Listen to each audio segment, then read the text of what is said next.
attach any amendments to them. We need action, and we need it now. Please pass the Halt Fentanyl Act without amendments to get to President Trump's desk. Pass the Halt Fentanyl Act to protect our country's future. There's been a continuous delay of the piece of legislation that could be saving thousands of lives. Keep it clean. Enough's enough. We need fentanyl-related substances permanently scheduled. Senator Durham. Thank you, Senator. Thank you, Chairman Grassley. I'm going to make an opening statement on a different topic and then speak to the pending legislation. On Monday, President Trump posted a social media quote. He said, "He who saves his country does not violate any law." In another social media post, Vice President Vance falsely claimed, "Judges aren't allowed to control the executive's legitimate power." When he's not blocking life-saving funding that Congress has authorized, Elon Musk, the eminent screez of MAGA, has also been posting threatening messages about judges for his 218 million followers. Musk has repeatedly called for impeachment of federal judges, and he recently tweeted, and I quote, "The notion of having a judge job for life, no matter how bad the judgments, is ridiculous." These claims by the President, the Vice President, Elon Musk, are not amusing. They are a danger to our Constitution. The Trump administration's unlawful actions, from mass layoffs of civil servants to blocking funds Congress appropriated, pose a serious threat to our constitutional order and the separation of powers. Since the landmark case of Marbury versus Madison, decided in 1803, there's been a broad bipartisan consensus that, in the words of Chief Justice Marshall, it is emphatically the province and duty of the Judicial Department to say what the law is. The Trump administration's serial violations of the law are not only a challenge to the judicial branch, they also challenge us, Congress, the Article 1 branch, in ways we have never seen before. Under Article 1 of the Constitution, it's our responsibility to write the laws. And under Article 2, it's the executive branch's responsibility to take care of the laws be faithfully executed. No one can seriously claim that President Trump is taking care to faithfully execute the law. Let me give you one example. Last month, President Trump summarily fired 18 inspector generals.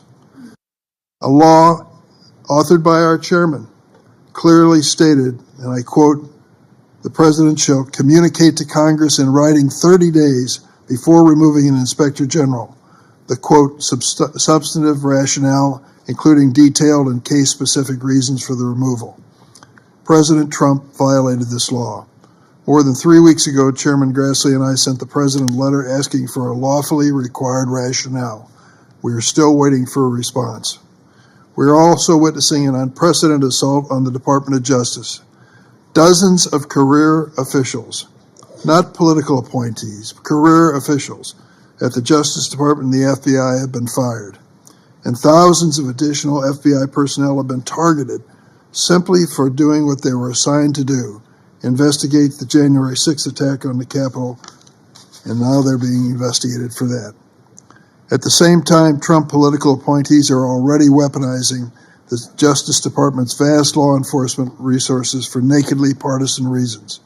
Acting Deputy Attorney General Emil Bove, one of our former defense attorneys of President Trump, serving in senior Justice Department roles, ordered the dismissal of the prosecution of the New York City Mayor Eric Adams in exchange for the mayor's cooperation with the Trump immigration agenda.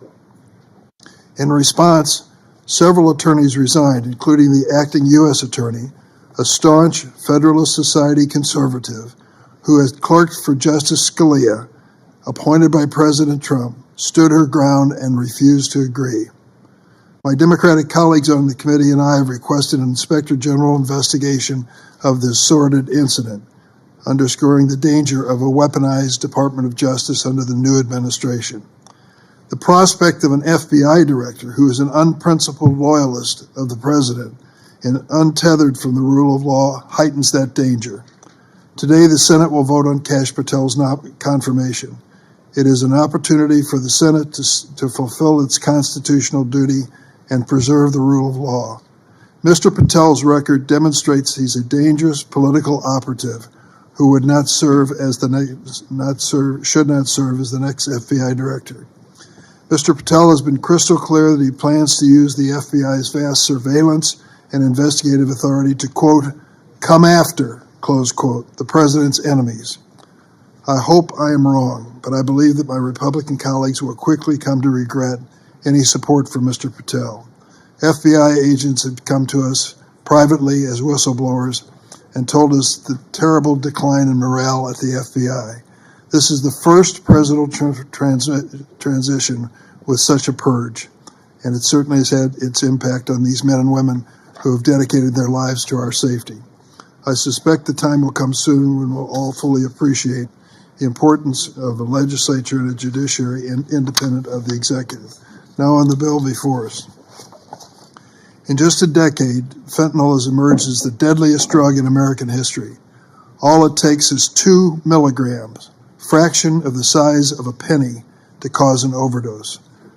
There is an overdose crisis in the United States, but we've learned that evidence-based solutions reduce deaths. In fact, in 2023, overdose deaths actually decreased for the first time since 2018 by 10%, more than 10%.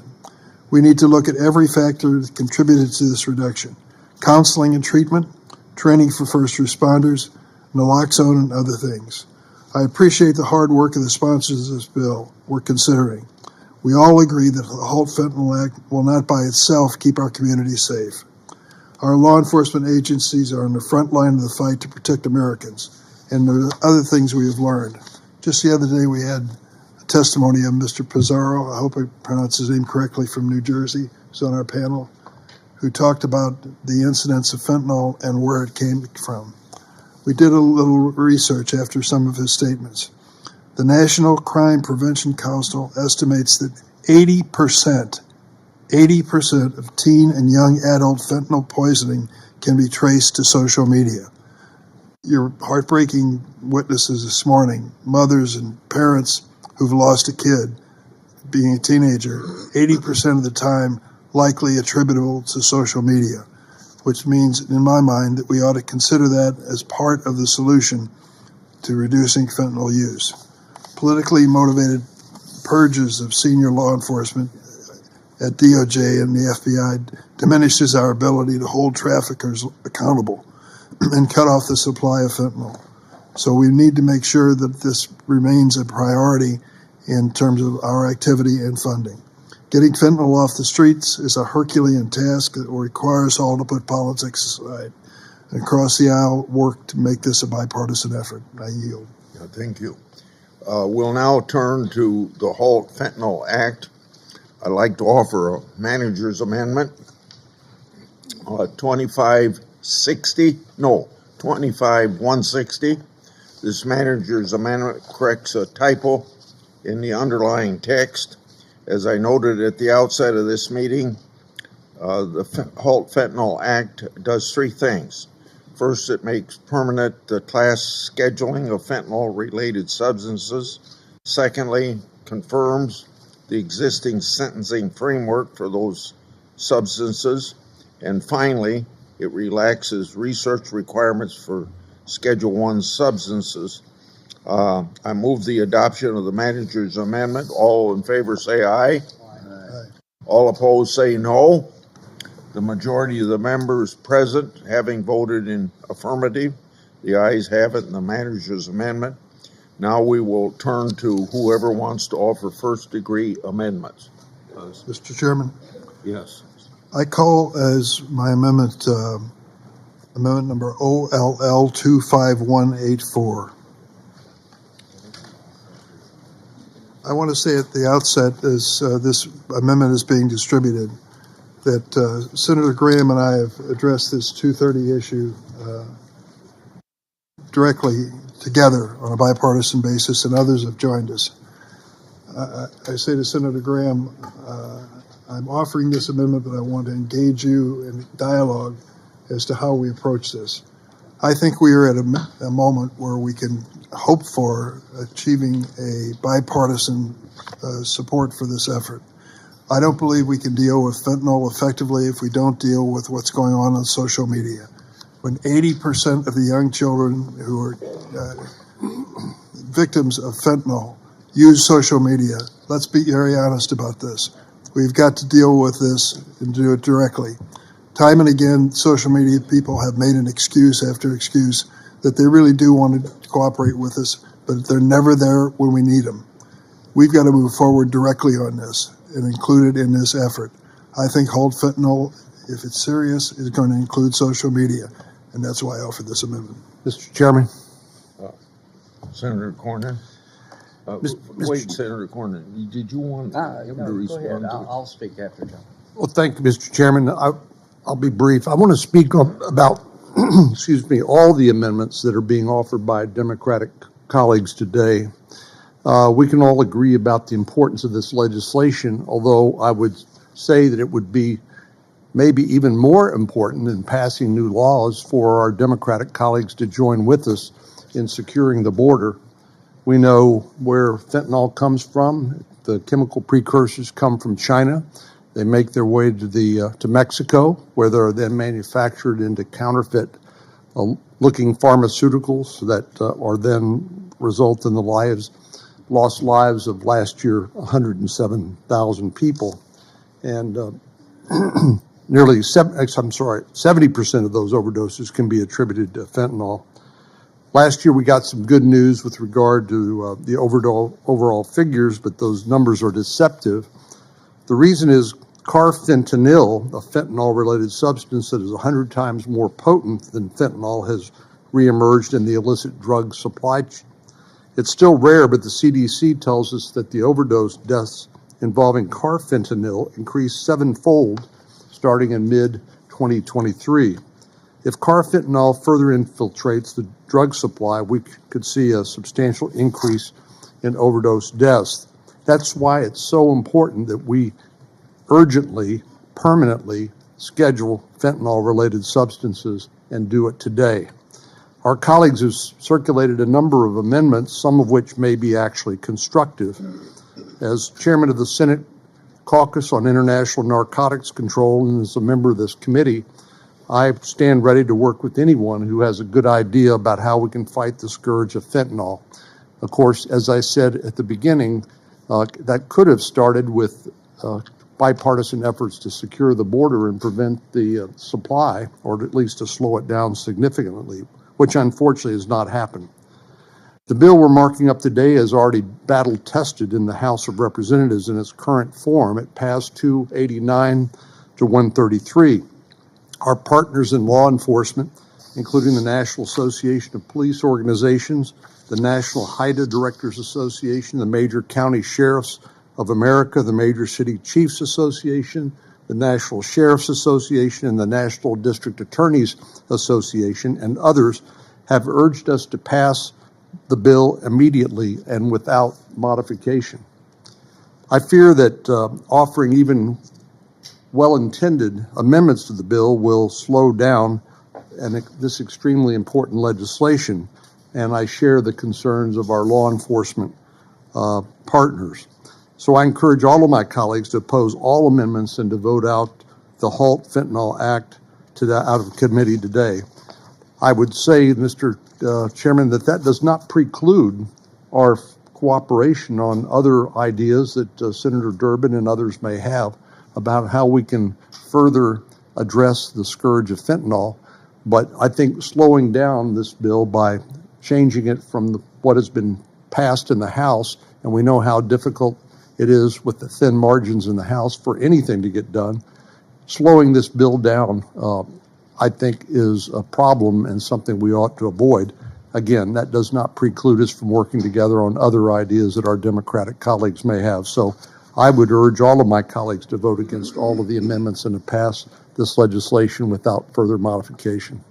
Senator Durbin want to engage with Senator Graham on this? I'd like to invite Senator Graham to respond. Thank you very much. Senator Welch mentioned to me yesterday about maybe joining the 230 effort.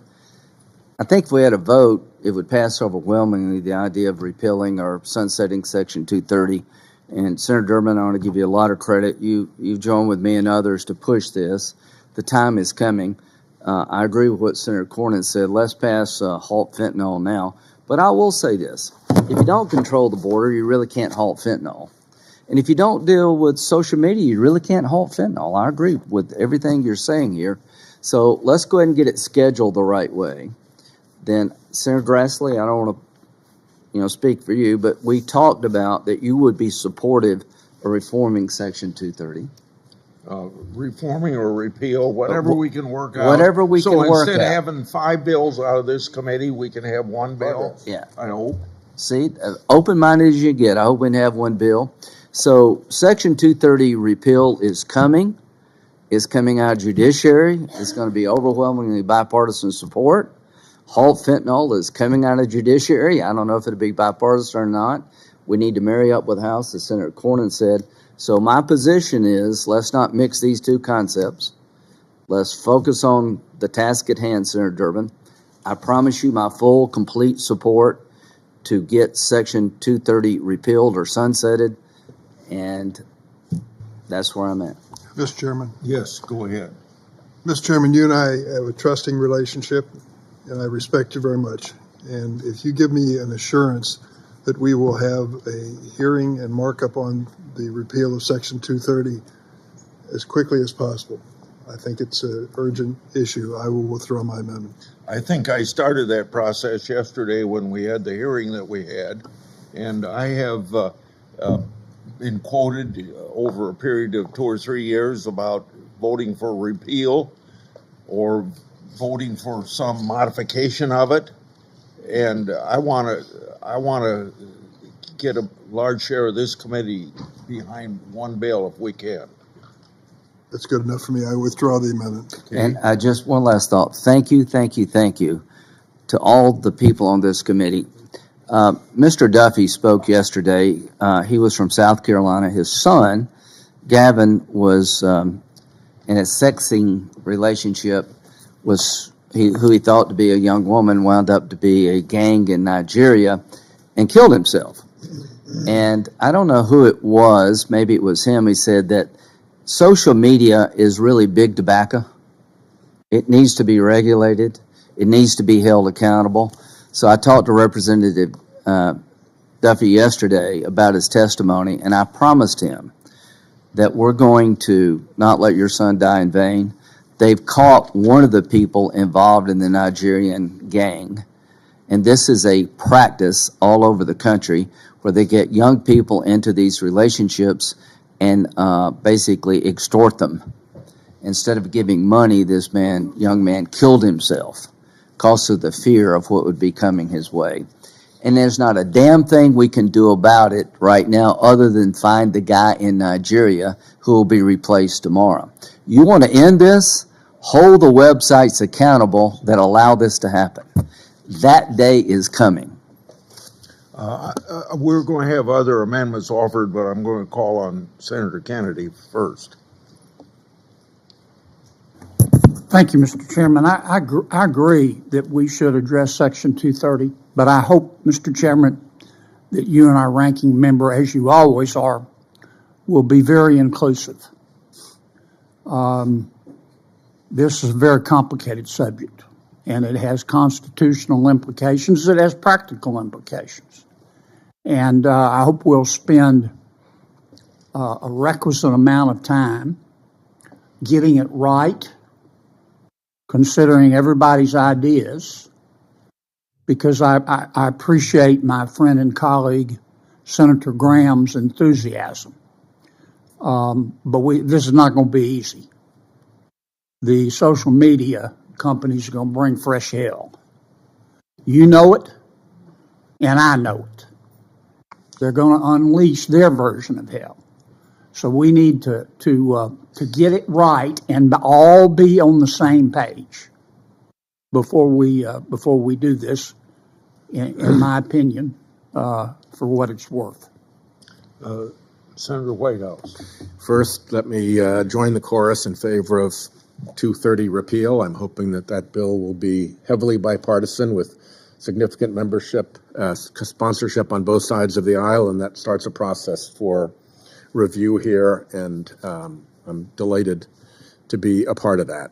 Second, I was prepared to offer an amendment, which I will not offer, but I'd like to speak to it for a moment, which is regarding the work of the Task Force Klepto Capture in the Department of Justice, the Kleptocracy Team, and the Kleptocracy Asset Recovery Initiative. All of that was work generated out of this committee in bipartisan fashion.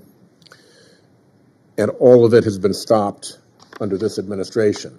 The reason, among many, that that is a mistake in the context of a fentanyl bill is that the kleptocracy work goes after the financial system, the dark economy that supports international criminals.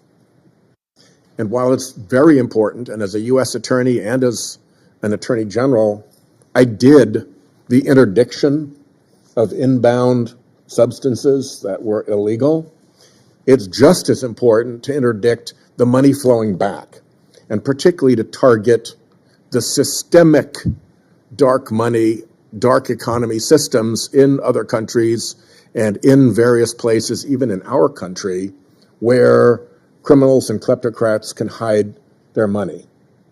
This has been extremely bipartisan. Mr. Chairman, you've been very involved in this and very helpful. Senator Graham has been very involved in this and very helpful. Senator Kent Cornyn has been involved in this. It has been a focus of the Anti-Narcotics Committee here in Congress, which I'm the ranking member of now and have chaired. So my amendment would have urged the department, make it a sense of the Senate that they should restore that work. I just want to make that point here. I will not offer the amendment, but I do want to make that point. And I want to speak in favor of a Booker amendment very briefly. We are not chemists here, Mr. Chairman, and we are entering an area in which we are not expert. It may very well prove that there are benign substances, perhaps even helpful substances in terms of addiction treatment and research, that get swept up in the definitions dragnet of this bill. I think there should be an escape hatch, an exit for substances that have been proven to be benign. And Senator Booker's OLL 25213 would allow that. I know that the committee is in a great rush to move this along, but to quote Senator Kennedy, it is important that we provide a requisite amount of time getting it right. I think this amendment of Senator Booker's helps us get it right. And because of the manager's amendment, this bill has to go back over to the House anyway. So we might as well amend it because it's going back. And if the amendments are sensible and non-controversial, as I believe Senator Booker's would be, no harm done. It'll get passed just as fast. Has to go back for your amendment, your manager's amendment. We can add to it without any delay to the proceedings if people think that it's sensible.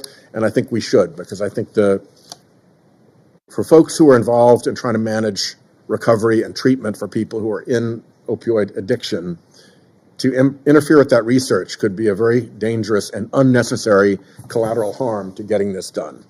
So I speak in favor of Senator Booker's amendment when he has the chance to bring it up. Mr. Chairman, can I ask Senator a question?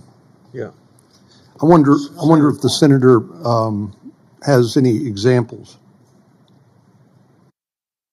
At this point, no, because the research is ongoing. But if you look at the manner in which drugs that support treatment, medication-assisted treatment, which you and I have worked on together to help people get out of prison, get out of medication-assisted treatment, and get back into their communities, I wouldn't want to foreclose that. So what the amendment, in my view, would do is be to say, if you can show that the substance is benign, then you can go ahead with the research and you can go ahead with the treatment. Everything else, the default is this stuff is scheduled and there are penalties for trafficking in it. The exemption would be if I'm sorry. It can be shown to be benign, and it just leaves that opportunity. And I think I don't want to speak any further on Senator Booker's amendment. I think he can defend it. I don't want to speak to the amendment. I want to speak to the question that was asked about one. Is there an example? I direct the senators to the FDA's testimony before explicitly said, because of the chemical substances we're talking about, changing one thing could present an antagonist that could actually help save lives. And in addition to that, the antagonists we know that work, there's at least one example, my team is telling me, of where that was the case. We all share the exact same goals here.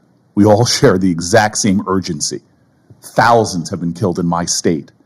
This is a common sense, non-controversial, science-backed idea. And again, I direct the senator to the testimony from our own FDA that explicitly said this could actually undermine our ability to find antagonists that could help save lives. Would you Well, like Mr. to? Chairman, can I respond briefly? Yes, you can. Well, the fact that it could happen doesn't mean that it will happen. And I would just say that if there is actually some science, and Senator Whitehouse pointed out, none of us here are experts in pharmacology or chemistry or any appropriate science. So, but if there is some proven usefulness, a benign use, to use Senator Whitehouse's terminology, then there's no reason we couldn't modify this at a later date. But to leave a huge gap in the coverage, or leave some question maybe for the courts to have to litigate, I think is not wise at this point. If there's some discovered usefulness from some analog or some other derivative of this of the chemistry of this drugs we're talking about, then we can modify the law once that evidence is presented to us and we're satisfied that it's based on sound science. Senator Booker, would you like to offer your amendment now? No, sir, I won't. I'm going to patiently wait. Okay. I would offer a correction, though. Senator Coons actually is a trained chemist.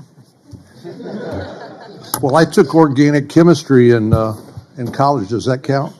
I see Senator Coons' light is on. You want to? Thank you, Mr. Chairman. If I could briefly, although I did train as an undergraduate in chemistry, I'm not an expert in any way in psychopharmacology. And I believe every one of us, am gravely concerned about the fentanyl crisis that has taken the lives of thousands of Delawareans and far too many Americans for far too long, and we owe them a strong and coordinated response. It is important that we keep in mind the issue addressed by this bill is just a small part of the overall much greater crisis. And I've worked with Senator Cornyn last year on a bill that would clarify the legality of fentanyl test strips, and another bill serializing pill press machines. There are lots of other things we can and should do together. Of the thousands of federal fentanyl prosecutions, just a few hundred are for analogs, but analogs are worth our understanding, studying, and addressing in a balanced way. I agree with the need for fentanyl class-wide scheduling. I don't think it makes sense for law enforcement to have to play a game of whack-a-mole where cartels can keep generating new analogs faster than they can be scheduled. But it's important to appreciate that that's not the norm. Typically, substances are controlled only after science-based testing and analysis by the DEA and HHS of each individual substance to understand the impact said substance, either harmful or therapeutic, has on the body. And the Biden administration developed thoughtful recommendations 4 years ago to balance these competing challenges. Permanent class-wide scheduling coupled with an off-ramp that allowed for studying and potentially rescheduling analogs. Both sides of the political spectrum were critical of these recommendations, but for opposite reasons, and I frankly thought the balance mostly got it right. I worked with several colleagues, I think Senators Heinrich and Cassidy, to see if we could get some bipartisan agreement on the off-ramp. We put in a lot of hard work, but never quite got there. I have filed an amendment with the latest working draft that we developed together, which I thought balanced the issues at stake. I will not bring it up for a vote today because I know the support is frankly not here on this committee. But I hope that we will look to this work in the future. As Senator Cornyn just brought up, as synthetics continue to be developed, and as we confront the need for us to strike the right balance. Last, let me speak to another of Senator Booker's amendments. This is 25212, which promotes transparency and reporting. It strikes me as reasonable, and I support it. Disclosure of the identification of and testing status of fentanyl-related substances can help private researchers identify research targets for potential therapeutics and further our scientific understanding of this complex field that may include hundreds, if not thousands, of analogs in the future. Thank you, Mr. Chairman. Okay. Who wants to recognize? Senator Welch. Thank you, Mr. Chairman. I'd like to bring up Amendment BOM 25106. Proceed. This is the test strip amendment. The amendment would help prevent drug overdoses and deaths by allowing much needed access to the life-saving test strips. This is about saving lives. Okay, and those test strips are widely used to detect fentanyl, xylazine, and other fentanyl additives. I mentioned they're widely used throughout the country because they work. Last year, Ohio Governor Mike DeWine announced that his office would distribute 1 million test strips, fentanyl test strips throughout Ohio. And these test strips have been used in states from Alabama to Vermont.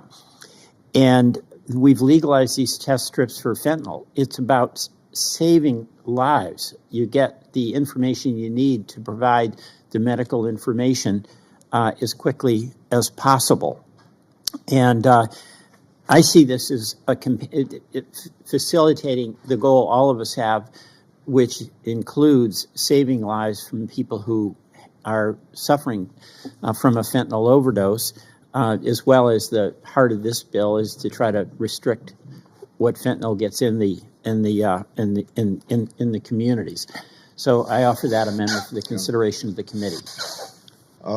I would like to give a response to you in opposition to your amendment.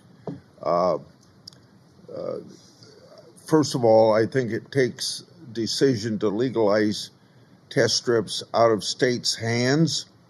The states are grappling with whether to legalize test strips, and we ought to let them work through that process. Another reason is that test strips are not 100% accurate. They may provide a false sense of security, and some users may even use them to seek out the very drug that may kill them.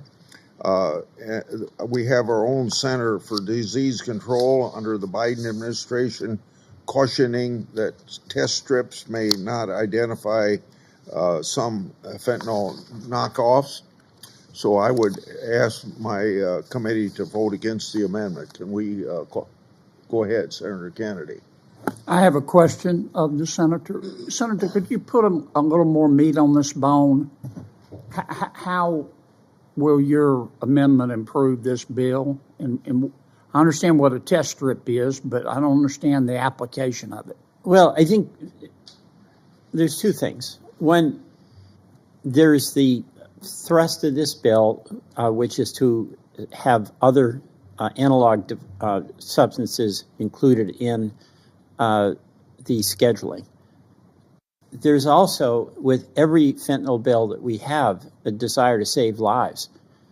You know, and this test strip has been used in so many of our states with the effect of saving lives from people who are suffering from a fentanyl overdose. So it's supplemental, Senator, and not interfering with the basic core of the bill. That's how I see it. What do they use the test strip for, if you don't mind me asking? I have a fentanyl overdose. The test strip is then used by medical folks to determine what it is. Like, for instance, Senator Scott and I were really concerned about xylazine. That was like one of the new additives that popped up and was really adding to the suffering that people had. How do you know what it is that a person is suffering from can be relevant to what medical intervention is provided? And as you know, the medical intervention is sooner better than later. In fact, if it's not soon, oftentimes it'll result in a fatality. And that's not legal? it's not necessarily legal. States, as the senator, as our chairman has indicated, states have been making decisions about using test strips, and most states, I believe, do use test strips. Ohio's a great example of a Republican-led state where they've distributed across the state 1 million test strips for the purpose of allowing folks to save lives. That's really what it boils down to. Why wouldn't a state use a test strip? You'd have to ask the states that don't use test strips. Mr. Chairman, can I add some clarity to the questions that Mr. Kennedy is asking? Please go ahead. So just to add some additional thing, it's not just after the drug has been taken, which is vital for emergency responders to know what's there. It's actually used by people who are using drugs to test their drug beforehand. This is what's called something that we have on both sides of the aisle have agreed on, which is this idea of harm reduction.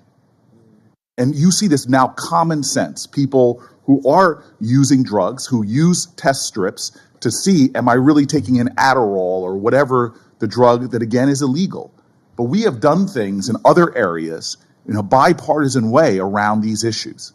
Law enforcement, with a clarion call, a voice on both sides of the aisle, are saying that these save lives. The medical community says these save lives. There is testimony before Congress about test strips saving lives. And this is one of those common sense, bipartisan efforts that could improve this bill, that could help us as a committee save more lives. And so this is one of those things I think is just so obvious.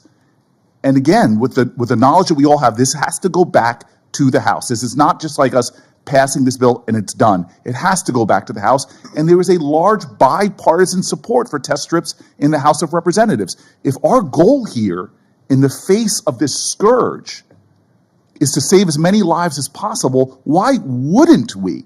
What is the argument against doing this? Mr. Chairman? Yes, Senator Kennedy. And then I'll I think we all know what's going on here. We've been asked on my side to oppose all amendments. I get it. But this bill's got to go to the floor. And this bill's got to go back to the House. And maybe I'm missing something, but I don't see the problem with this amendment. And I would hope that once the bill comes out of committee, maybe we could use this as a model to prepare for our work on Section 230. We could sit down and talk about some of these amendments as opposed to just summarily all amendments can't consider. Now, I'm not the expert that some of you are, and this isn't my legislation. I'm on the bill, but there may be a reason not to do this amendment. But it sounds perfectly reasonable to me. Senator Kennedy, March 31st is the day that... Can't hear. Can't hear you, sir. I think you turned your mic on, Mr. Chairman. I just wasn't speaking into the mic. It's on. March 31st comes and the temporary or short-term scheduling of this drug runs out. And so I'd like to get this bill passed and get it to the president as fast as we can. You're talking about maybe adding 230 to it. No. I misspoke. And speaking, we ought to be willing to look at this amendment, but does it have to be on this bill when March 31st is such an important date and everything that Congress has to do between now and then? Senator Moody. Thank you, Chairman. And I was just going to point that out. You know, we're not only dealing with a clock here in terms of the expiration of the temporary scheduling. I just want to point out that, you know, I have heard, why are we rushing? No harm done if we wait. We all have the same sense of urgency. I don't know that that is the case. I mean, in the last Congress, this was a topic of conversation because we are losing over 100,000 people a year to drug overdose. And just to put that in perspective, when we were dealing with this crisis in the 80s, when Nancy Reagan first said, just say no, and it was a crisis, we were losing 3,000 a year. We lose over 100,000 people a year, the majority of those to fentanyl. Law enforcement across this nation is begging for this bill. National organizations, state organizations, the DEA under Biden was saying we need to permanently schedule fentanyl-related substances and pass the HALT Fentanyl Act. We cannot wait, and I appreciate all of these concerns you're addressing. Why are we rushing this? No need to hurry. Well, there is a need to hurry. There was a need to hurry in the 118th Congress, but this committee never brought it up. And I can tell you, as a attorney general, going around the state, hugging the parents that lost children over and over and over, and them asking why nothing had been done nationwide on the problem that is killing the most working age and fighting age Americans at a rate we have never seen in the history of our nation. And when world leaders are using the topic as negotiating leverage, you know they know that what they are doing or not doing is affecting lives in our country. We have to do something. It's our responsibility, and not just do something at some point in time after we lose hundreds of thousands of more people, right now. And if you mean what you say when you say we share the same sense of urgency, stop offering amendments and let's get this passed. It should have been done last Congress. And you hear the pleas of the mothers. They want us to pass something. I implore you, please, let's pass out of this committee a clean bill. Let's all get on the same page, not just as a former attorney general or as your new colleague, but as a mother who has a teenage son dealing with this with their his friends and all throughout the state of Florida. Let's vote this out, and I would urge you not to vote in support of amendments to this bill. Kennedy, I'll get to you, Senator Durbin. I'd just like to clarify one thing for my colleague from Florida. At no time during the past 4 years did this law not apply. We have extended it on a temporary basis 6 times, so there's been coverage. This is making it permanent, but it's the same protection that was offered during that same period of time on a temporary basis. Senator Kennedy. Look, my colleague from Florida is passionate about this, and she makes very good points. My only point is, number one, this bill's going back to the House. Okay. Number two, I agree with everything the senator says. I don't believe that Nancy Reagan would say no to test strips. Makes sense to me. But I would suggest respectfully and gently, Mr. Chairman, not to tell you how to do your job, you could sit down with our colleagues and see if there's some way to add this amendment on the floor if it makes sense. Now, maybe I'm not getting the whole story, but that's the only point I'm making. I'm not trying to slow it up. I just want to get the damn thing right. And I don't understand why test strips aren't a good thing. Okay.